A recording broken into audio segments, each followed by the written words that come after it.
नमस्कार साथियों, आज का हमारा टॉपिक है थ्योरी ऑफ फर्म का सिद्धांत। इसमें आज हम पढ़ेंगे उत्पादन फलन और परिवर्तनशील अनुपातों का नियम। सबसे पहले बात करते हैं उत्पादन फलन। उत्पादन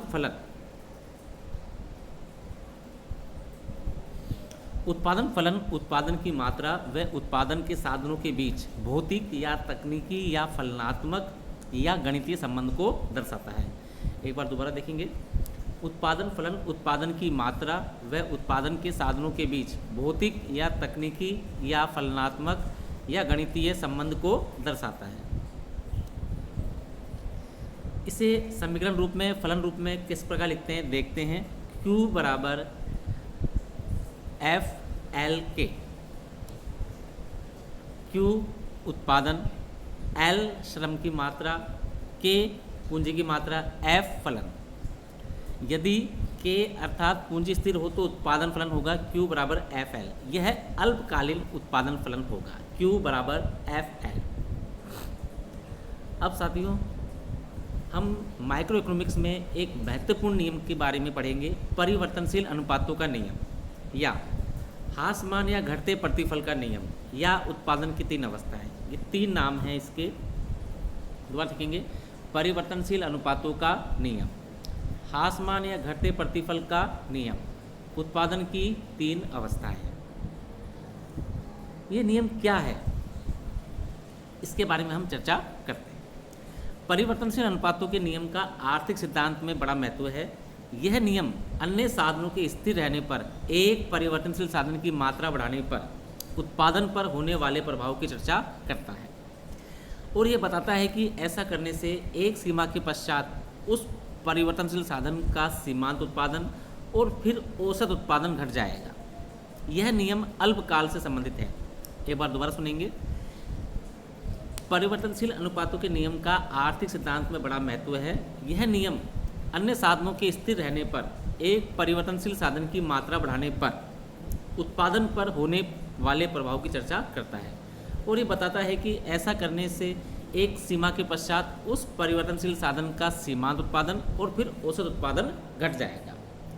यह नियम अल्पकाल से संबंधित है। मान्यता है। अल्पकालीन अवधारणा, केवल एक साधन की मात्रा बढ़ाई जाती है तथा अन्य साधन स्थिर रखे जाते हैं।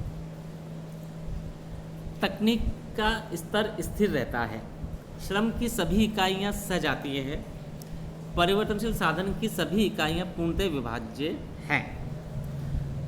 परिवर्तनशील अनुपातों के नियम का तालिका से स्पष्टीकरण। यहाँ एक तालिका बनेगी जिसमें हम लैंड, लेबर, श्रम का कुल उत्पादन, श्रम का सीमांत उत्पादन, श्रम का औसत उत्पादन लेंगे।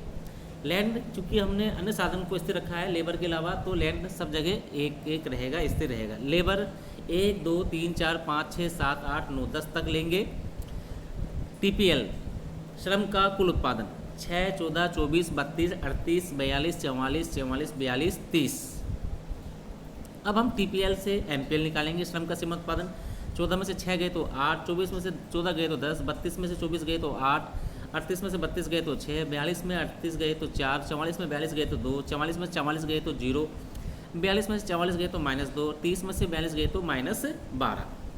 अब हम निकालेंगे APL श्रम का औसत उत्पादन। ये TPL में परिवर्तनशील साधन की मात्रा का भाग देने से प्राप्त होता है। 6 में 1 का भाग दिया 6, 14 में 2 का भाग दिया 7, 24 में 3 का भाग दिया 8, 32 में 4 का भाग दिया 8, 38 में 5 का भाग दिया 7.6, 42 में 6 का भाग दिया 7, 44 में 7 का भाग दिया 6.3, 44 में 8 का भाग दिया 5.5, 42 में 9 का भाग दिया 4.7, 30 में 10 का भाग दिया 3।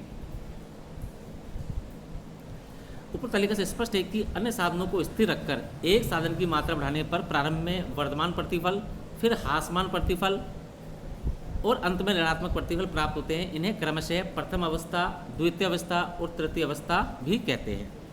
अब हम सारणी में देखते हैं।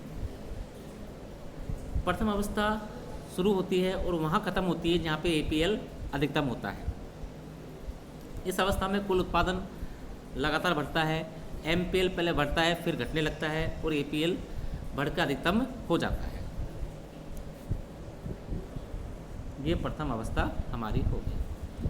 द्वितीय अवस्था, ये वहाँ शुरू होती है जहाँ एपीएल अधिकतम होता है और वहाँ समाप्त होती है जहाँ सीमांत उत्पादन ऋणात्मक होता है।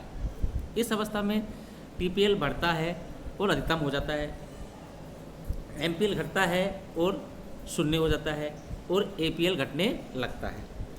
तीसरी अवस्था वहाँ से शुरू होती है जहाँ सीमांत उत्पादन शून्य होता है। इस अवस्था में कुल उत्पादन घटने लगता है, सीमांत उत्पादन ऋणात्मक होने लगता है और औसत उत्पादन घटने लगता है। इस प्रकार हमारे पास में द्वितीय अवस्था और तृतीय अवस्था प्राप्त होती है। धन्यवाद साथियों।